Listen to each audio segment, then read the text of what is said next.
Good morning from Arrupe Jesuit High School. Thank you for spending some time with us this morning. I hope you and your family are well.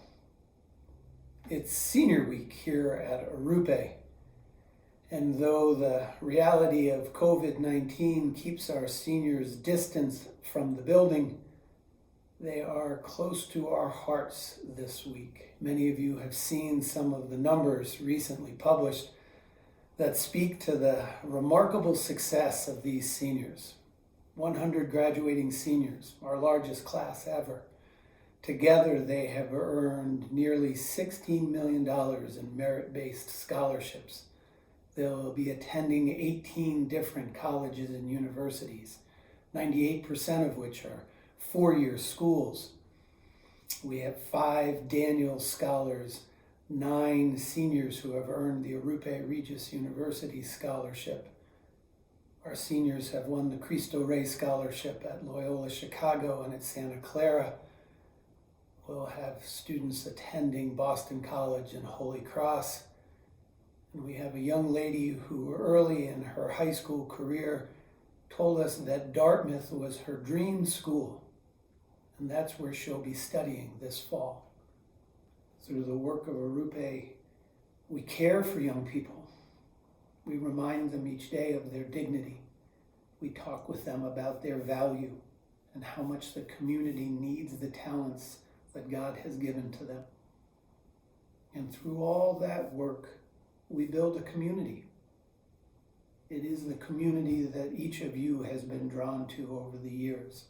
And so now in the time of COVID, we take that responsibility, I guess, in a slightly different direction because we have spent the past few weeks and our energies now are devoted to planning, contingency planning.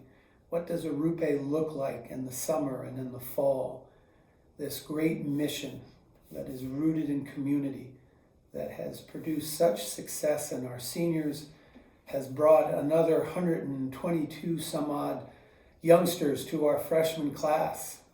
What do we need to do now to prepare for the summer and the fall such that those young people have the same rich experience that their classmates have enjoyed since 2003? Well, we've done a lot of outreach, obviously working with the Colorado Department of Health, the governor's office. We've had access to some extraordinary medical professionals in our community. And here's what we've decided. For the summer, beginning probably this last week of June and through July, we're going to do everything we can to bring our summer school students into the building. These are the young folks who need to make up some credit, who need to kind of get their academic selves back on track. It should be a number around 30 to 35 kids. That's kind of the traditional number. And we want them in the building. We could do it online for sure, but that's not how we can best serve these kiddos. And so bringing them to the building in the summer, we can begin to work through some of the policies that we'll need to enact come this fall, when we hope to have a larger group of kids in the building. It begins with the most obvious, transportation. How are kids going to get to Arrupe? So many of them travel on RTD and ride the bus and jump off on 44th and come over to the building. What does that look like in the time of COVID? How many moms and grandmas and dads and uncles are going to want their students riding the bus? We don't know. It's a good question, and we have to answer it in one way or the other. As kids arrive in the building, we need to be able to screen them as the governor has requested. So we'll be taking temperatures, we'll be recording them in a log, we'll have contingencies should any of the kids demonstrate symptoms once they arrive. Classrooms will look different, obviously.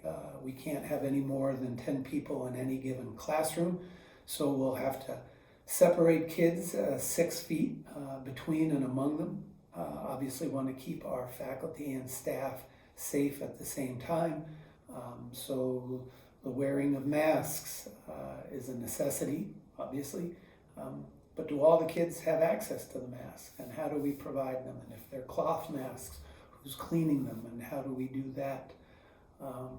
Kids tend to like to eat, and we often like to feed them. So what do food services look like throughout the day?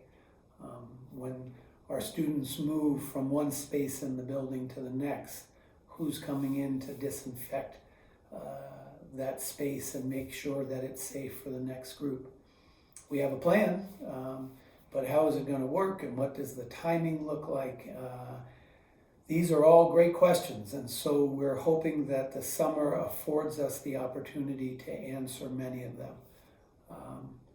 Because as fall arrives, we want to be in relationship with kids. You know this about this. I have said over and over again, it's our ability to be present in the lives of kids that makes the difference. And no matter how hard you work, and no matter how much you lesson plan for a good interactive virtual classroom, it's not the same as having that daily interaction with people who care for you. So that's our goal. What will that look like in August? We don't know. Obviously, those guidelines will be updated in the coming weeks and months, and we will attend to that new information carefully. But at the moment, we suspect it's going to be a blended environment. Let's just say we could have 100 students in the building at any given time. That means another 320, 330 students are at home that day, and they need to have online instruction that we will provide, and we will figure out how to do it. But those are all questions that await us in the future. And we're working with the Cristo Rey Network. We're working with the Jesuit Schools Network. There are contingency planning groups within the building, within both of those school groups. So we'll identify best practice, we'll tailor it to meet the needs of Arrupe, and then we'll implement it. But we know that it will be different. We know that our resources will be stretched. We know that no matter what, we will respond in the way that we're called to. We'll respond in the way that we always have, because that's what our families need. It's what our kids want. It's what the gospel calls us to do, isn't it? And that's just the school side.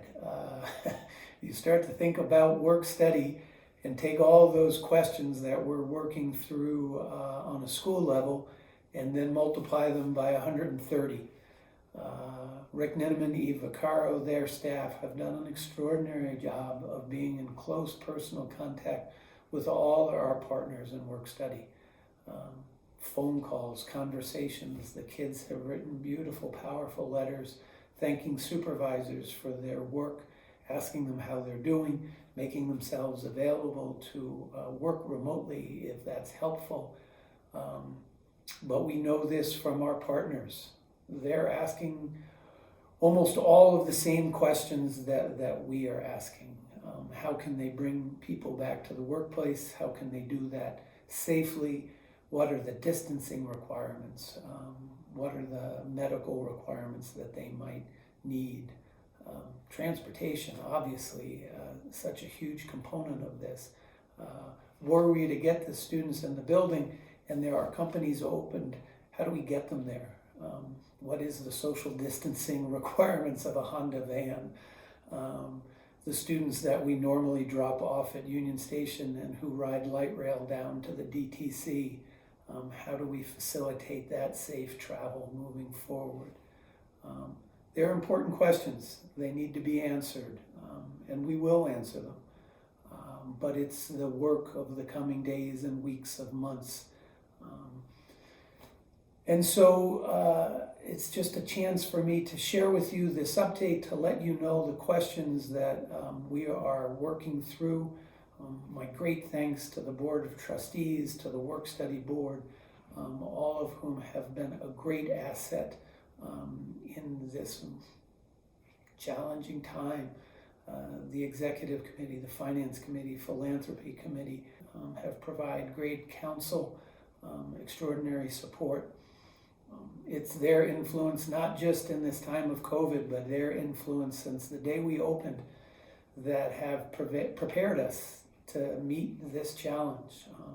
The school is in good shape. We're on firm financial ground at the moment. We have a plan for how to stay close to our partners. We have a great number of partners who are eager to have the kids return to work. When does that happen? What does it look like? We just don't know. But my thanks to all those wonderful board members and trustees who have dedicated themselves in the service of the school. And my thanks to you, our benefactors, who each day Kim and I get phone calls and emails asking how the kids are doing, what does the school need. And so this is part of that process, to share with you a little bit of where we are in our own planning, of the many questions that we know are out there, and of the ways we are working to answer them. I promise you that we will stay in touch. We will share with you developments as they arise. And I ask you for your continued prayers, that it's God's grace that sustains us. And I know we each feel that way. And it's your friendship, it's your belief in the mission of Arrupe that also sustains us. So I thank you for that. I promise you that we will stay in close communication. And I thank you in advance for all the ways you support the school and you allow Arrupe Jesuit High School to be present in the lives of so many extraordinary young people. Thank you and God bless.